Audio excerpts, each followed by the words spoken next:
বিচারালয়ের রাজনীতিকরণ হয়েছে, দুদকের রাজনীতিকরণ হয়েছে এবং রাজনৈতিক উদ্দেশ্যে ব্যবহার করা হয়, সেটা বিএনপি শুধু বলতো কারণ সে নিজে ব্যবহার করতে পারছে না। এখন সে নিজে রাজনৈতিকভাবে এই প্রতিষ্ঠানগুলোকে ব্যবহার করার জন্য আবার সেই ক্ষেত্রটা প্রস্তুত করছে। আমাদের প্রাইভেসি ব্রিজ করা হয়েছে, কিভাবে আড়ি পাতা হয়েছে, এবং এমন অবস্থা হয়ে গিয়েছে যে কেউ পরিবারের সাথে কথা বলবে, গার্লফ্রেন্ডের সাথে কথা বলবে, এটারও কোনো নিরাপত্তা কিংবা প্রাইভেসি নাই।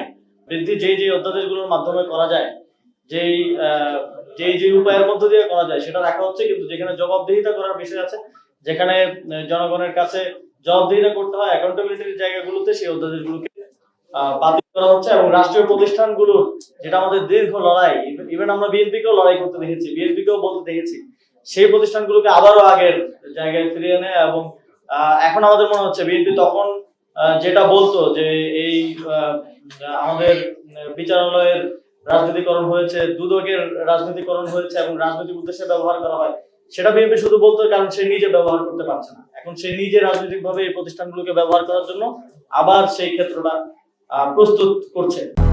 200-র বেশি সার্ভিস ও ফিচারে লেনদেনের সব বিকাশ অ্যাপে সম্ভব।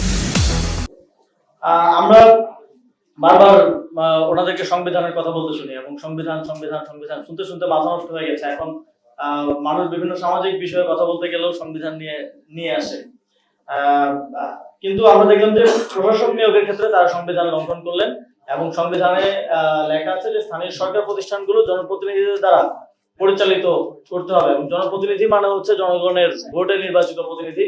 কিন্তু সেখানে তারা প্রশাসক নিয়োগ দিচ্ছেন, এবং পূর্ববর্তী সময়ে যে অধ্যাদেশ করা হয়েছিল, যেটার এখন আর কোনো প্রাসঙ্গিকতা নেই, সেই অধ্যাদেশগুলো রাখার মাধ্যমে যে কোনো ব্যক্তি, কেউ যদি স্থানীয় সরকার প্রতিনিধি হিসেবে নির্বাচিত হন, তাকে যে কোনো সময় অপসারণের ক্ষমতা নির্বাহী বিভাগের কাছে রেখে দেওয়া হচ্ছে। তার মানে বিরোধী দল বা বিরোধী যে কেউ যদি স্থানীয় সরকার নির্বাচনে নির্বাচিত হয়, তাহলে যে কোনো সময় সরকার চাইলেই তাকে অপসারণ করতে পারে, অথবা অপসারণের ভয় দেখিয়ে তাকে একটা সরকারের অনুগত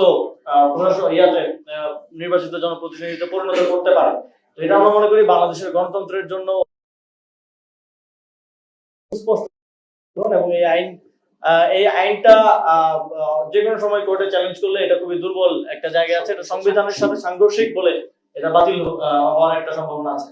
সবচেয়ে বেশি আলোচিত বিষয় হচ্ছে রাইট টু প্রাইভেসি জনগণের, এবং এটা নিয়ে ওয়েস্টে আমরা রেগুলারলি আসলে আন্দোলন দেখি, এবং সেখানে এটা নিয়ে বিস্তর আলাপ আলোচনা আছে, বিস্তর তর্ক আছে। আমাদের এখানে হয়তো আমরা এটা নিয়ে খুব বেশি সচেতন না, কিন্তু বিগত সময় আমরা দেখেছি যে কিভাবে আমাদের প্রাইভেসি ব্রিজ করা হয়েছে, কিভাবে আড়ি পাতা হয়েছে, এবং এমন অবস্থা হয়ে গিয়েছে যে কেউ পরিবারের সাথে কথা বলবে, গার্লফ্রেন্ডের সাথে কথা বলবে, এটারও কোনো নিরাপত্তা কিংবা প্রাইভেসি নাই। এই জিনিসটাকে মাথায় রেখেই কিন্তু অন্তর্বর্তীকালীন সরকারের সময় আমাদের প্রায় 18-19টা এজেন্সির কাছে এই সক্ষমতা ছিল যে তারা যে কোনো সময় যে কোনো ব্যক্তির হোয়াটসঅ্যাপ মেসেজ, কল রেকর্ড, তারপরে ইন্টারসেপ্ট করতে পারে, শুনতে পারে, এবং সেটা সংরক্ষণ করতে পারে। তো এটা 18টা এজেন্সি বা 18টা ভিন্ন দপ্তর সংস্থার কাছে এই সক্ষমতাটা ছিল, এবং তাদের কোনো বাইন্ডিং ছিল না যে তাদের কোর্টের কোনো অনুমতি নেওয়া কিংবা কোনো একটা প্রসেসের মধ্য দিয়ে এই করার অধিকারটা তাদের, এটার কোনো ধরনের কোনো ছিল না।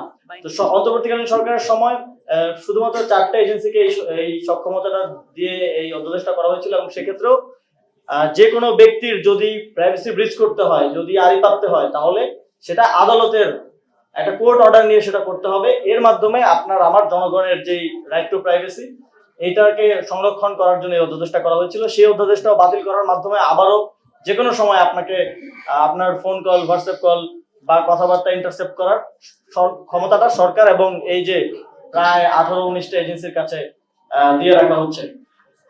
এবং আমরা দেখেছি যে অন্তর্বর্তীকালীন সরকারের সময় উপদেষ্টারা ছিলেন অনেকেই, তারা আমার কলিগ ছিলেন, এই অধ্যাদেশগুলো সে সময় করার ক্ষেত্রে গুরুত্বপূর্ণ অবদান রেখেছেন, এবং স্টেক হোল্ডার কনসালটেশন করেছেন। বিভিন্ন প্রক্রিয়ার মধ্য দিয়ে ঐক্যমত্য কমিশনের অনেকগুলো অধ্যাদেশের বিষয়ে আলোচনা হয়েছে, এগুলো করা হয়েছে। কিন্তু এখন আমরা খুবই দুঃখের সাথে আসলে দেখতে পাচ্ছি যে উপদেষ্টারা বেশিরভাগই তারা সিভিল সোসাইটির প্রতিনিধিত্বই করতেন, এবং আওয়ামী লীগের সময় পূর্ববর্তী সময় তারা খুবই ভোকাল ছিলেন। তারা এখন এক ধরনের নীরবতা পালন করছেন, এবং যখন কথা হয় অনেকে আমাকে বলেন যে একটু রয়ে সয়ে কথা বলা। এখন আমার মনে হয় যে এই ক্ষেত্রে সকলের দায়িত্ব আছে। আপনারা এই গণঅভ্যুত্থানের ফলে শত শত হাজার হাজার মানুষের জীবন দানের ফলে উপদেশ সে সময় পেয়েছিলেন, কাজ করার সুযোগ ছিলেন। শুধুমাত্র সেটা কোনো মানে গল্প না, আমাকে চাকরি থেকে ফায়ার করে দিল শেষ। এটার একটা জাতীয় দায়িত্ব আপনাদেরও আছে, এবং আমাদের সকল উপদেশ ফিরে আসা উচিত এবং এক্ষেত্রে কোনো ভয় ভীতি রাখা উচিত না।